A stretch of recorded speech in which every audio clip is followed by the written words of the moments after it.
Hey guys, how's it going? Hope you're doing well. My name is Crown, and today I'm going to read you some very interesting stories that I hope that you're gonna love. And now, without further ado, let's go!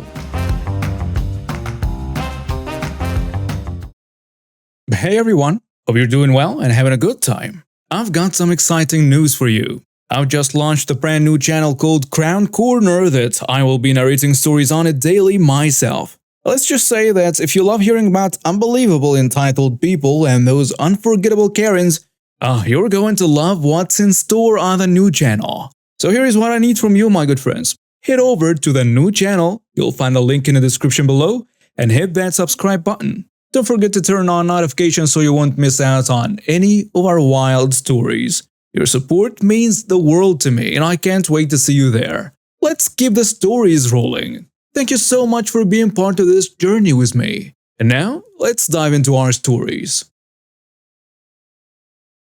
So let me set the scene. I'm a security officer for X security company. I work in a refurbished office building that has been made into a bunch of stores. I have been with this company for almost 8 years. So I have a great professional relationship with the building owner clients and all store owners. Now, I am generally a good guy and I'm relaxed about the rules as long as 1. Your space doesn't get out of hand, 2. I am needed or called for a complaint. This particular day I received a complaint of loud music, so I am following procedures by walking the floors and finding the source. As I get to the 3rd floor via stairs, I can already hear this music coming from the new nail salon. I decided to go to the restroom and on my way back I calmly knocked on the door of the salon. I was greeted by the store employee, and the conversation went something like this. I am sorry to bother you, but I received a noise complaint. I know it's the weekend and not a lot of people are here, but I have to ask you to lower the volume, please. Okay, no problem. I didn't think it was too loud. Thank you for your cooperation. She then shuts the door in my face. Rude, but okay. So I continued to the other floors and didn't hear any more music, so I returned to the security desk. About 40 minutes later, the store employee comes down up to the desk I'm sitting at, and this is the conversation that follows. You're a liar. Excuse me? You said you got a complaint against me. I just went up all the floors and nobody said they complained about me. So sorry, ma'am, you misunderstood what I said. She cuts me off before I can explain. Don't try to backtrack now. You're a liar, and I'm going to get you fired for harassing me.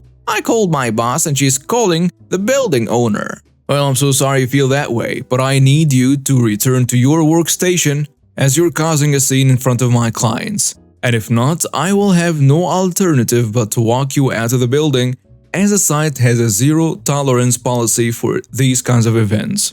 I am so gonna get you fired for this. She then storms off to the elevators. About an hour later, I got a conference call from my boss and the building owner. Morning. I'm on a conference call with the building owner. We received a wild complaint about you misbehaving on site. Just now we want to get your side of things before we decide on what to do next. The building owner then says, I agree, especially since the allegations against you are really out of character, and I have confidence in your performance in representing both our interests. So I give them the rundown on everything that happened and how I handled it. That sounds more like you. However, it's now he said she said that she claims you forced your way into her workspace and was yelling at the top of your lungs at her to turn the music down while yelling obscenities and racist remarks at her in front of her clients, and how you threatened her life if you had to come back up there. She says she feels like her life is endangered as long as you're here working so close to her, and her clients said that she was telling the truth. Now I was pissed. Cue my revenge. As a safety precaution a while back, I bought a body cam that is connected to my cell phone, and guess what? After the conference call was over, I remembered that I turned on my camera and it had been recording since before I clocked into work. When I checked it, I struck gold because I now have a recording of all the interactions with this employee. So after reviewing my audio/video footage, mostly to get start and end points of all the interactions I had with her, I called my boss back. Hey boss, I forgot about my body camera and how I could prove what I was saying. Really? Great. Send me an email with a copy of the footage to review. Okay, sir. And do I have permission to contact the building owner and let her know? If you want to, I'll be calling her after reviewing the footage too. So I called the building owner and told her about my body cam and how I could prove my innocence. I could literally hear her perking up at this. She responds with, "Perfect. Send it to me as soon as possible. My email address is X." Fast forward 2 hours later, and guess who comes waddling out of the elevators in tears in a sopping mess with a box with her stuff in it, with her head down doing the waddle of shame as she's being escorted out of the property by police. Yep, it's the store employee. Later I found out that the building owner called the salon owner and was livid that her employee was causing such a scene and had gotten her clients involved with the incident against me, and how that was unacceptable. While the building owner did not have the power to fire that employee, she still made it clear that she was now banned from the building and all its resources, reminding the salon owner that though the employee may call the shots inside the salon, she will have to answer to the building owner once she steps out of that salon.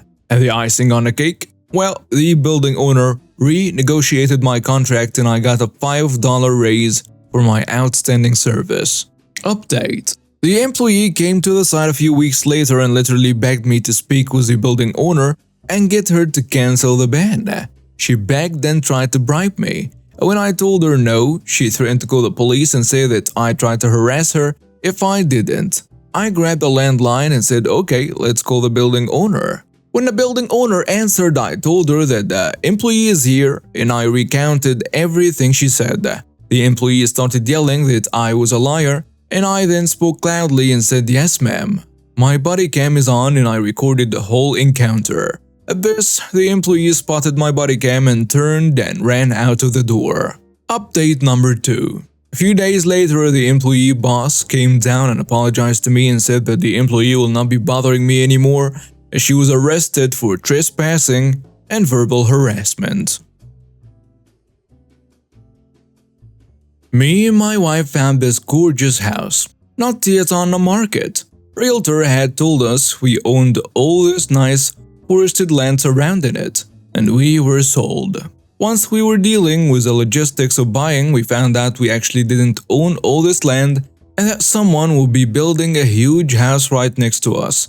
For context, our driveway runs up the side of the house and the side is really like the front. We decide whatever, it can't be that bad. So the guy takes 2 years to build a massive house that dwarfs ours and kills our view. But whatever, we play nice the whole time, letting him use our power and water. We have to get along after all. I bite my tongue over all the inconveniences and him screwing me over and living through construction. Kept things on really good terms. When we were talking, this guy would tell me stories of times he had to move because of fights with neighbors. Trying to look tough, I guess. I didn't think much of it. It all started one day in the winter, the way my driveway is and how close his house is. He told me I could plow the snow on the small section on his side in between. I was very mindful not to hit the house with the snow and everything. One day, out of nowhere, he shows up at my door telling me to keep my snow on my own side. Okay, whatever. Fine, be a jerk. I'm not going to get into it with you. From there, it's him telling me he owns half my driveway cause it's on his property and he's going to rip it up and put up a fence and all this other nonsense. So I tried to work with him. He ended up not doing anything, but he held that over our heads to get his way on everything.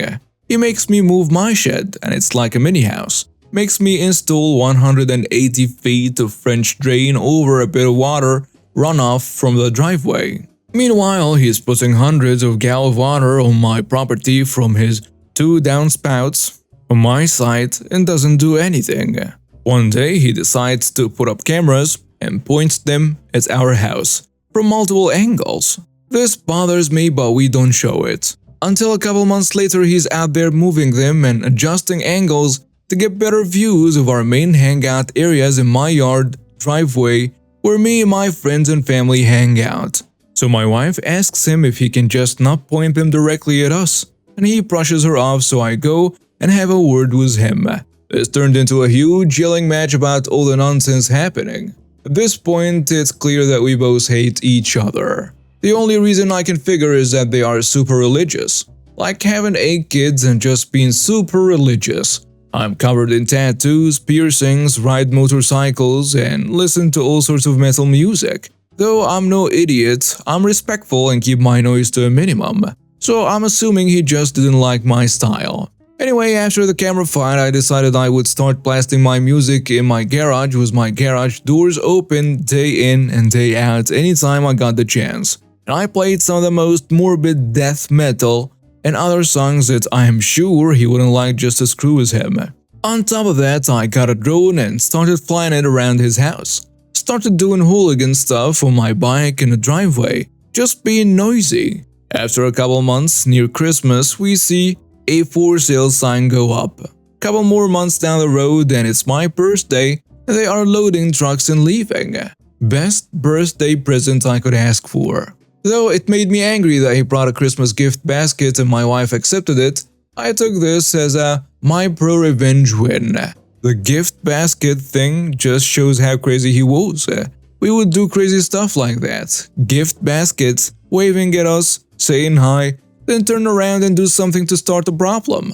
I'll never understand it, but I'm glad it's over. New neighbors are quiet and never home.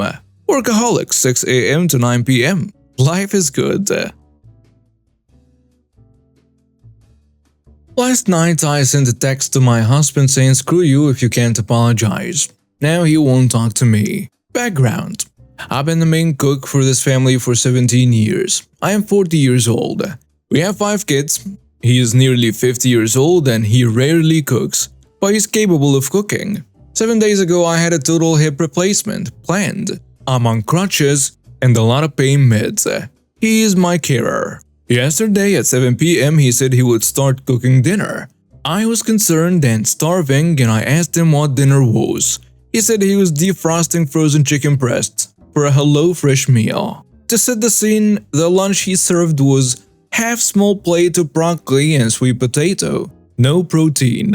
Breakfast was a banana and a cuppa. I had to ask for 1 slice of toast. So by 7 p.m. I was starving, helpless, and in pain. When he said frozen chicken, I yelled, I know there is food in the fridge, please just bring something. Plan B was microwave lasagna, leftovers, which a neighbor delivered the day before, which he cooked, i.e. threw in the oven. Lacking protein, I started yelling again. I can't believe you can't find something proper. 17 years and I can't even trust you to feed me? Edit, lasagna is Woolworth brand basic lasagna. Not homemade. Neighbor was very kind to deliver it, but not high in protein. He got mad saying, don't you want food? I am offering chicken or lasagna with salad. What more do you want? How are you mad? I am offering you a choice here. I felt betrayed, disappointed, and unloved. But I needed to eat, so I told him lasagna. He served it, I ate it, and I went to bed. After 30 minutes I'm still mad, so I texted him. I didn't think I would have to spell it out. Feeding a person is not difficult. Your plan of defrosting frozen chicken at 7 p.m. is ridiculous. Please have a nutritious meal for me tomorrow. The trust I had for you has been going for a while now, but this is a huge low. And for you to throw a fit and try to make me look like the crazy one, screw you if you can't apologize. Edit, yes, I realize how awful this was, but I am mad. And I wanted real feedback, so being honest, I usually don't speak like this, but yes, the resentment is growing for more reasons. This is just an example. He says nothing and completely ignores the text message. This morning he goes to work as planned. My 16-year-old daughter is caring for me during the day. She feeds me well. He comes home at 6 p.m., but still, no apology. He makes the chicken dinner tonight. He defrosted it last night, brings it to me, and then he leaves silently. He parks himself in front of the TV, I eat and finish, but I cannot take care of the dirty plate, so it's sitting beside me on the bed. 10 minutes after I eat, I use crutches to hobble to get my own medication, and he ignored me while I struggled to get a glass of ice water and take the meds. It's an obvious struggle and he's choosing to ignore me. I managed to take the meds and as I walk by him to go to bed, He says nothing. He just now crawled into bed and is near asleep. He hasn't said anything to me yet. No how are you, no apology, no consideration, just pure silence. Does he owe me an apology, or am I the jerk here? Edit for clarification, I am not sitting around in bed. I am walking as much as possible, following doctor and PT directions. It's my second hip replacement. First one was in 2018, early onset osteoarthritis. I can't cook yet though. He said he would.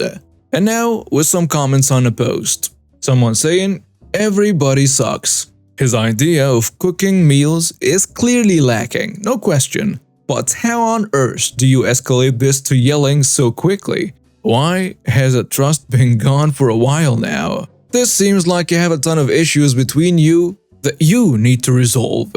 Another commenter adds, I've read some of these comments and I can understand that you are the jerk and everyone has a jerk opinions, but personally, I am going to say that you're not the jerk. I've been ill and in pain.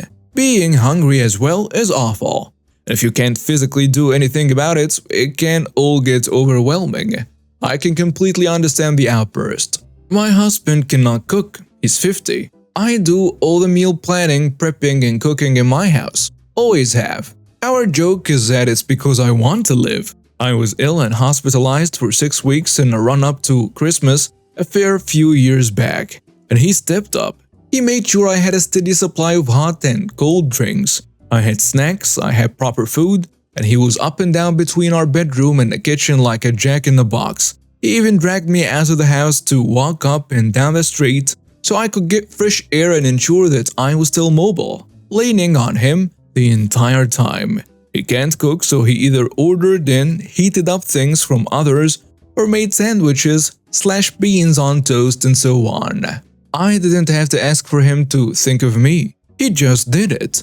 If you can't step up for the person who's supposed to mean more to you than everyone else, excluding kids in the world, then why be there? He loves me, he did it, while working full-time and was a young child. I will be angry too, OP.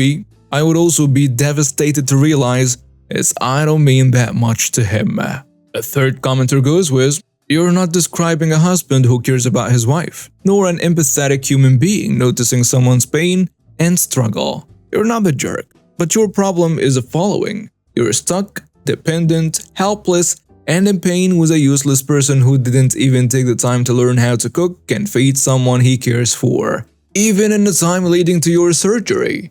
Who won't now that you're in recovery? Who thinks that doing less than bare minimum is still a feat? And who would rather be pity and watch you suffer than swallow his pride and help you? This is not a partner's behavior. This is not human decency behavior. Have somebody else take care of you in your time of need. You cannot count on him. You'll need all the help you can get. He has no grounds to be angry or hurt. Not the jerk. Note from OP. To clarify, I ordered easy HelloFresh meals to hopefully make it easier, rather than meal prep, because I was in a ton of pain leading up to the surgery and had to work full-time up until the day before surgery. He was fully aware he was in charge of food. I've been home for 3 days now and the first 2 days were okay. He can cook, he just doesn't do it because that has fallen to my responsibility. But he does when he needs to. He's not incapable. I would have loved takeaway and asked him to order out, but he didn't want to spend the money. Yes, there is a lot more going on, and yes, we need therapy. And now we have reached the end of today's stories. Thank you for watching and see you next time.